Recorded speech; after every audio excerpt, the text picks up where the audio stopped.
Hey everybody, it's me. I'm going to do a quick demo on how to use custom events in C#. We'll be using Visual Studio 2012 Express. But just so you guys know, what are the advantages for using custom events? Sometimes you have other projects that calls another class, which calls other classes, which can call other classes. A lot of times you're going to want some value from one of the nested classes to be passed on to a class that's higher up in the sequence of operations. And it's kind of difficult to do that right now, but you can use custom events to actually facilitate that.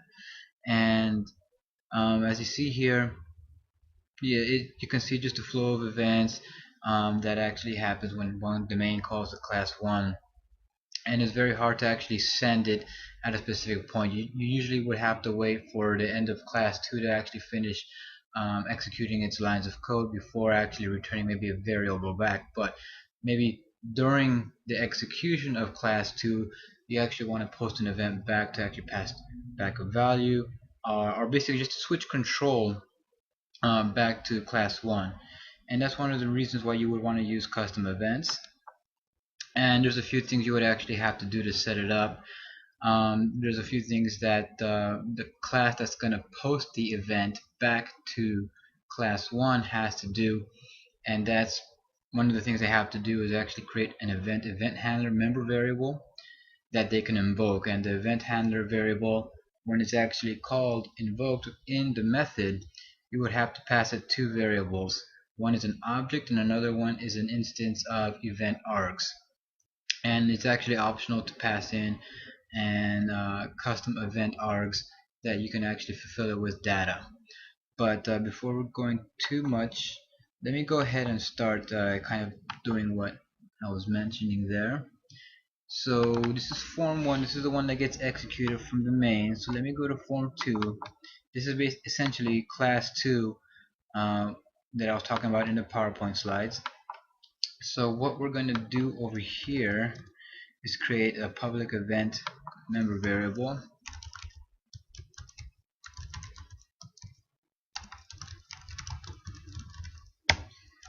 pass back event. And what we're going to do over here within the actual GUI, we're going to double click on the button here, and here's where we're actually going to invoke the event. And right now it's very simple. You just basically call the event, send it this, and for now you can actually leave it as null. And by doing that we can actually pass back the event into form 1. But what you're going to need to do in form 1 is, first off, you're going to need to actually have an instance of form 2.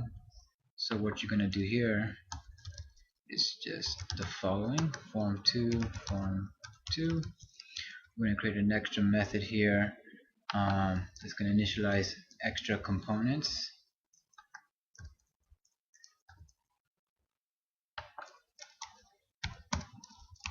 So hold on with me, guys. Init additional components, and here we're going to just initialize the form 2.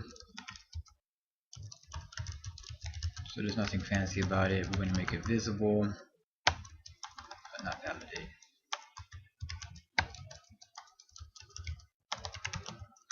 And here we're going to actually cause form 1 to subscribe to the event that it posted, and we're going to do that by doing this: form 2 dot the pass back event that we create as a member variable plus equals use system event handler, and you're going to pass in the method name that's going to handle this callback event. So right now this handle event doesn't exist, that's why you see the squiggly lines there. But if we actually go ahead and create that ourselves, public void handle event, and just like any event handler, you need to pass it. It needs to be instantiated with two objects or two parameters as such. So here you can actually do a check if sender equals this dot form 2 you'll just say do this. And if you actually noticed in the form 3 class I'm going to be doing the exact same thing pretty much. So why don't I just go ahead and go into the form 2. I'm going to go ahead and pretty much copy this information here because it's going to do the exact same thing. So let me double click in the click event. There's that. Let me go into here, copy the pass back event. Form 3 is going to have the same exact thing. So now they both do the same thing. They both pass back a null event. And in the form 1, you can check here if actually form 2 is the one that sends the posted back event. And you can also check if it's form 3. Right now I should do a squiggly line too because I don't have an instance of form 3 here just yet. So why don't I go ahead and do that. And I'm going to have to do the same thing here.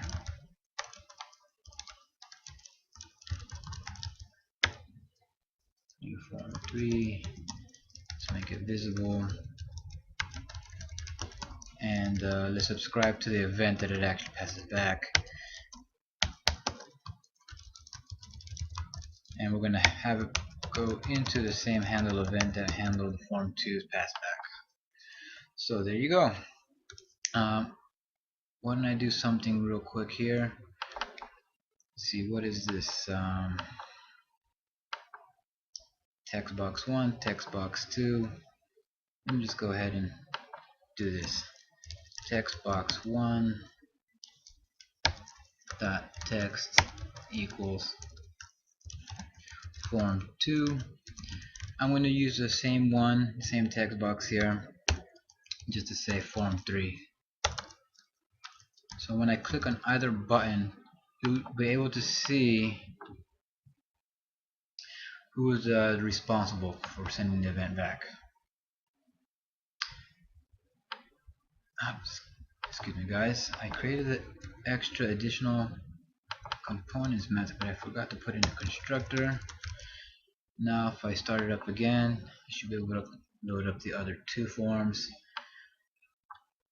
So click, it's form 2, I click it on form 3, there. So nothing special, but you're able to pass back information, flow of control from a called class into one of the calling classes. Form 1 basically calls these 2 here. So now we can do something similar for something that's not a form. We would just essentially have another class here.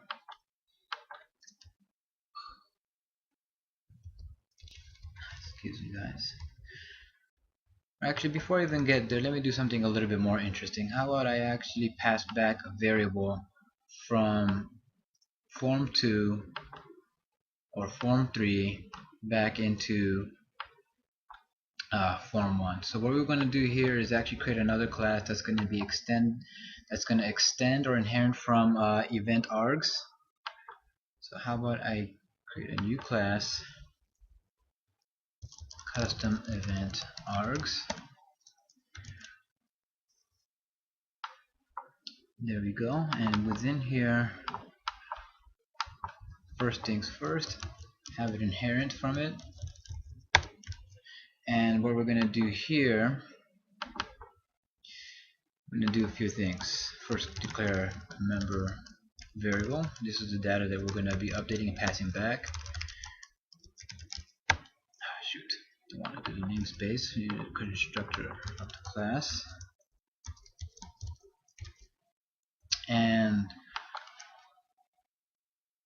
we can do another one that takes in a member variable into data, or I should say parameter, and we can actually have that set to whatever the person passes in. And just to save some time guys, I'm just going to go ahead and copy and paste again for my notes. I've done this a lot in previous tutorials, but I want to make sure I get everything here without taking too much time actually typing things out. Here's a get data accessor function, the set data accessor function. And this custom event args file is pretty much complete. What you actually want to do then within the classes that actually post the event back is that within the button click event that initiates the pass back, before that you want to create a new local variable, or it could be a member variable, doesn't matter each way, and create a new instance of that. And what we actually want to do is allow the person to enter in a value within the text box, and we're going to actually convert that into from a string to an int, so we can pass that into the constructor as well. So int32, grab whatever's in the text box, and we can put the val right in the custom event args and event args.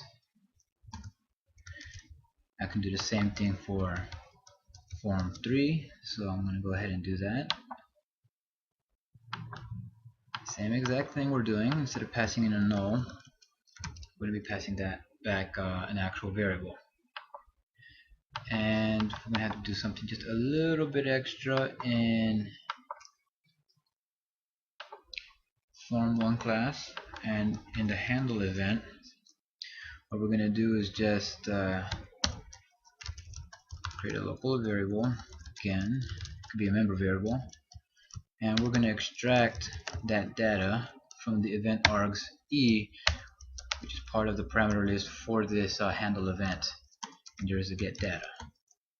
And we're going to do, so we're going to set that to the text box. System convert to string val. I'm going to delete this. I'm going to copy this,